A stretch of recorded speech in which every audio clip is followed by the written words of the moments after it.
Hello అండి, నేను మీ Shiva from Pennsylvania state, United States of America.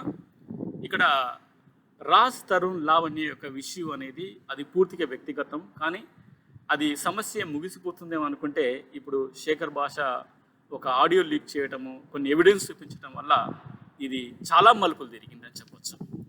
So అయితే ఇక్కడ ఇది వీళ్ళ వ్యక్తిగత సమస్య అయినప్పుడు కూడా ఇది మీడియా ముందుకు వచ్చింది కాబట్టి దీన్ని మీడియా విపరీతంగా ప్రచారం చేయడం కూడా మనం చూసాం. అయితే ఇక్కడ ఈ లివింగ్ రిలేషన్షిప్ వల్ల వీలే కాదు, ఎంతో మంది బాధితులు ఉన్నారు ఇక్కడ. సో కాబట్టి ఇక్కడ యువత అనేది ఒక యువత మరియు పేరెంట్స్ కూడా కొన్ని విషయాలు మనం గ్రహించాలి.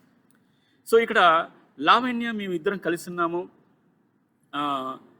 మేము గుళ్ళో పెళ్లి చేసుకుందాం అనేసి, తర్వాత 2 సార్లు అబార్షన్ జరిగిందనేసి, ఇప్పుడు మాల్వి మల్హోత్రా అనే ఒక వ్యక్తి మధ్యలో రావటం వల్ల నన్ను దూరంగా పెట్టాడు కాబట్టి, నన్ను మోసం చేశాడు కాబట్టి ఆవిడ ఎఫ్ఐఆర్ ఫైల్ చేయడం అనేది జరిగింది.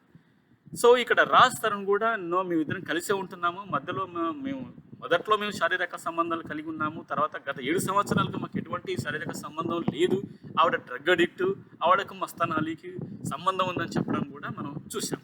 సో ఇక్కడ లావణ్య నుంచి కొంచెం సేఫ్టీ అనేది ఆవిడ చూసుకోలేకపోయింది. వాళ్ళు ఎవరు మోసం చేసుకున్నారో అనేది మనకు తెలీదు. లావణ్య ఒకసారి గుళ్ళో పెళ్లి చేసుకున్న తర్వాత మీరు మ్యారేజ్ ఆఫీస్కి వెళ్ళి మ్యారేజ్ సర్టిఫికేట్ ఎందుకు తీసుకోలేదనేసి నేను లావణ్య కేసిన ప్రశ్న. ఇది లావణ్య కేసే ప్రశ్న. ఇక్కడ రాజ్ తరుణ్ కూడా, కానీ లావణ్యకు మోర్ రెస్పాన్సిబిలిటీ అనేది కొన్ని యాంగిల్లో ఉంది. ఎందుకంటే మన యొక్క పితృస్వామిక సమాజంలో ఒక్కోసారి ఎక్కువగా స్త్రీలే మోసపోతున్నారు కాబట్టి. సో ఇక్కడ లావణ్య పెళ్లి చేసుకున్న తర్వాత, గుళ్ళో పెళ్లి చేసుకున్న తర్వాత ఆవిడ ఖచ్చితంగా మ్యారేజ్ సర్టిఫికేట్ కోసం అప్లై చేయవలసినటువంటి అవసరం, కానీ ఆవిడ చేయలేదు. సో ఇక్కడ మనం గమనించవలసింది ఏంటంటే యువత చాలామంది పేరెంట్స్ను పక్కన పెట్టేసేసి పారిపోయి గుళ్ళోనూ, మసీదులోనూ, చర్చిలోనూ ఎక్కడో పెళ్లి చేసుకుంటున్నారు. సో ఇక్కడ వాళ్ళు ఎక్కడ పెళ్లి చేసుకున్నా సరే 1 ఇయర్ తర్వాత వాళ్ళ మధ్యలో మళ్ళీ ప్రాబ్లమ్స్ వచ్చేసేసి వాళ్ళు విడిపోవటము, కోర్టుకు ఆశ్రయించడము, ఒకరినొకరు చంపుకోవడం, ఇవన్నీ జరుగుతున్నాయి. సో కాబట్టి మీకు ఒక సెక్యూరిటీ అనేది ఉండాలంటే, లా పరంగా కావచ్చు, పోలీస్ స్టేషన్ పరంగా కావచ్చు, మీకు సెక్యూరిటీ కావాలంటే మీరు ఏ గుళ్ళో పెళ్లి చేసుకున్నా సరే, చర్చిలైనా సరే, మసీదులైనా సరే, మీరు వెంటనే వెళ్ళేసేసి దానికి మ్యారేజ్ సర్టిఫికేట్లో మీరు మ్యారేజ్ సర్టిఫికేట్ తీసుకోండి. అప్పుడు అమ్మాయికి అబ్బాయికి ఇద్దరికి కూడా భద్రత ఉంటుంది. మిమ్మల్ని కోర్టు కూడా మేము రక్షణలోకి తీసుకునే సందర్భాలు అనేది ఖచ్చితంగా వస్తాయి. సో కాబట్టి యువత అనేది దీన్ని నెగ్లెక్ట్ చేయకూడదు. తర్వాత ఇక్కడ అమ్మాయి తర్వాత ప్రెగ్నెన్సీ వచ్చేసింది, అబార్షన్ చేయించుకుందాం అనేసి చెప్పింది.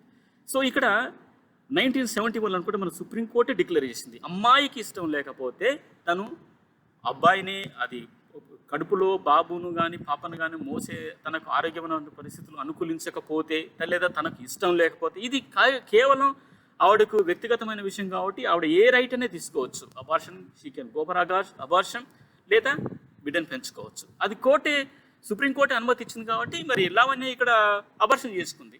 సో కాబట్టి ఇప్పుడు బిడ్డ తండ్రి అనేది ఎవరు, ప్రశ్న అనేది ఎవరు, వస్తానాలా, రాజ్ తరుణ్, ఎవరు తెలియదు.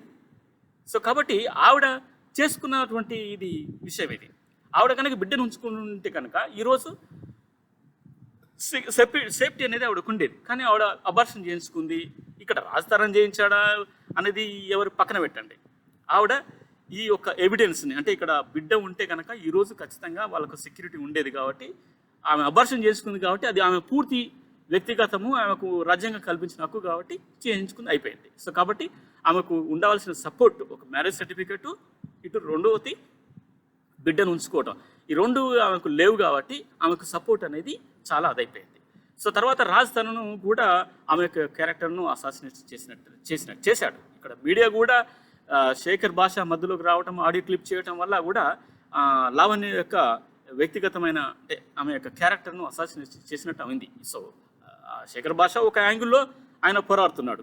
సో ఇక్కడ ఏదేమైనప్పుడు కూడా పేరెంట్స్ కూడా గమనించాల్సింది ఏంటంటే, పిల్లలు మన పితృస్వామిక వ్యవస్థలో పిల్లలు పుట్టి పెరిగి వాళ్ళు పిల్లలకు పెళ్లి చేసుకుని పిల్లలు పుట్టినా సరే తల్లిదండ్రులే వాళ్ళ మీద ఆధిపత్యం అనేది ఉంటుంది. సో మరి ఈ లివింగ్ రిలేషన్షిప్ వల్ల తల్లిదండ్రుల ఆధిపత్యం అనేది పోతుంది. సో కాబట్టి ఇప్పుడు లివింగ్ రిలేషన్షిప్ వల్ల ఎన్ని అనర్థాలు జరుగుతున్నాయో ఇప్పుడు తల్లిదండ్రులకు అందరికీ తెలుసు. కాబట్టి తల్లిదండ్రులు ఇక నుంచి అయినా సరే వాళ్ళు ఎక్కడ ఉంటున్నారు, ఏంటి, లివింగ్ రిలేషన్షిప్పా, వాళ్ళు ఒంటరిగా ఉంటున్నారా, ఈ విషయాలపైన కన్నేసి ఉంచవలసినటువంటి బాధ్యత అనేది తల్లిదండ్రులకు ఉంది. సరే, ఇంకా విషయానికి వచ్చేస్తే కనుక రాజ్ తరుణ్ అప్కమింగ్ హీరో, ఆయన కొన్ని సినిమాలు నటించాడు. అతనికి భవిష్యత్తు ఉంది ఏది మూవీ ఫీల్డ్లో. సో తను ఇలాంటి విషయాలలో ఇరుక్కొని తన యొక్క ప్రతిష్టను దెబ్బతీసుకోవడం, తన యొక్క కెరీర్ను దెబ్బతీసుకోవడం తనకు ఎవరు కూడా చేయరు. సో కాబట్టి ఖచ్చితంగా ఇక్కడ రాజ్ తరుణ్ ఇక్కడ లావణ్య చేసినటువంటి ఎన్నో ఆరోపణలు ఉన్నా కూడా తను ఎన్నో అనుభవిస్తున్నాడు. ఇద్దరు కూడా ఒకరినొకరు ఏ విధంగా ట్రీట్ చేసుకున్నారో మన ఆడియో క్లిప్లో చూసాము. సో కానీ ఇక్కడ రాజ్ తరుణ్ చాలా కేర్గా ఉంచుకున్నాడు దాన్ని. ఈ విషయాన్ని బయటకు వచ్చేస్తే తన కెరీర్ దెబ్బతింటుందనేసి రాజ్ తరుణ్ ఈ విషయాన్ని కూడా చాలా సంవత్సరాలుగా దాన్ని నిగూఢంగా ఉంచాడనేది ఒక అర్థమవుతుంది.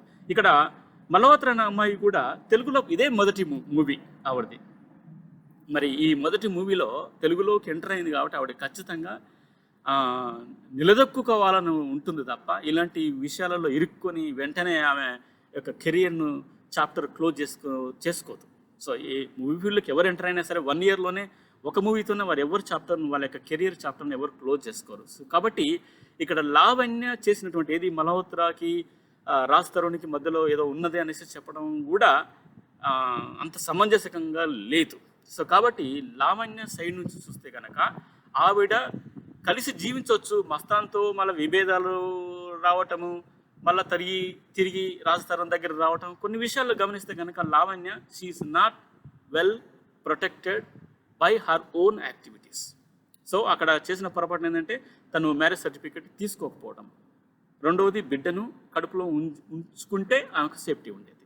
సో ఇక నుంచి అయినా సరే ఈ రాజ్ తరుణ్ లావణ్య కేసులో జరిగినటువంటి సంఘటనలు అనేది పునరావృతం కాకుండా ఉండాలంటే యువత అనేది ఖచ్చితంగా వాళ్ళు ఎక్కడికి వెళ్ళి పెళ్లి చేసుకున్నా సరే మ్యారేజ్ సర్టిఫికేట్ తీసుకోండి. రెండవది పేరెంట్స్ కూడా ఖచ్చితంగా వాళ్ళ మీ పిల్లలపైన ఖచ్చితంగా కన్నేసి ఉంచండి, ఎక్కడ ఉంటున్నారు ఏంటి అనేసి. సో కాబట్టి ఒక విషయం గుర్తుంచుకోండి, రాజ్యాంగబద్ధంగా పెళ్లి చేసుకుంటే మాత్రమే, మ్యారేజ్ సర్టిఫికేట్ ఉంటే మాత్రమే రాజ్యాంగబద్ధంగా మీకు పోలీసు నుంచి న్యాయ వ్యవస్థ నుంచి మీకు భద్రత ఉంటుంది. అదర్వైజ్ ఇలా మీడియాలో ప్రచారం కావటము, మీ యొక్క వ్యక్తిగతమైనటువంటి క్యారెక్టరు బుగ్గిపాలు కావటం జరుగుతుంది తప్ప అక్కడ ఏమీ జరగదు. కాబట్టి పేరెంట్స్, యువత ఈ 2 విషయాలు ఇద్దరు కూడా ఈ రాజ్ తరుణ్ లావణ్య లివింగ్ రిలేషన్షిప్లో ఉన్నటువంటి పొరపాట్లను గమనించేసి ఇప్పుడు అప్కమింగ్ యువత కూడా చాలా జాగ్రత్తలు తీసుకోవాల్సినటువంటి అవసరం ఉందనేసి, ఇలాంటి వాటిని ఇప్పుడు గుణపాఠం ఒకటి నేర్చుకోవాల్సినటువంటి అవసరం ఉందనేసి చెప్తూ, అండ్ థ్యాంక్ యూ